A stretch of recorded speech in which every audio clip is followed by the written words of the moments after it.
లో భాగంగా సుండుపల్లి నుంచి రాయచోటి ప్రాంతానికి పోవడం, పింఛా నుంచి సుండుపల్లి హెడ్ క్వార్టర్ రావడం, దాదాపు ఇట్లా కొన్ని 1,00,000 మంది వరకు రోజు రాయచోటి టు పింఛా రాయవరం తిరుగుతుంటారు. ఇప్పుడు కొన్ని వందల ప్రాణాలు వెళ్ళిపోయినాయి సార్. 10 సంవత్సరాల నుంచి ఈ రోడ్డు 2014లో శంకుస్థాపన చేశారు.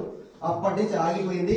ఇప్పటి వరకు సుండపల్లె ప్రాంతానికి సంబంధించినటువంటి ఎంతో మంది యువత, ఎంతో మంది ఉద్యోగస్తులు, ఎంతో మంది ప్రజలు ప్రాణాలు కోల్పోయిన రోడ్డు ప్రమాదంలో. దయ ఉంచి ఇప్పటికే చాలా లేట్ అయింది. తక్షణమే డబల్ రోడ్డు నిర్మాణాన్ని చేపట్టాలని చెప్పి ఈ ప్రాంత బిడ్డగా, మీ బహుజన బిడ్డగా నేను డిమాండ్ చేస్తా ఉన్నా సార్. ఇమ్మీడియట్ దీనిపైన మీరు రెస్పాండ్ అవుతారని కోరుకుంటున్నాను. ఈ మధ్య కలెక్టర్ వచ్చిందా పడతాడు సార్, అప్పుడు కలెక్టర్ గారు చూసినాడు రోడ్డులో సార్ ఉంది, ఇవన్నీ త్వరగా పూర్తి చేసిన చెప్పినారు సార్.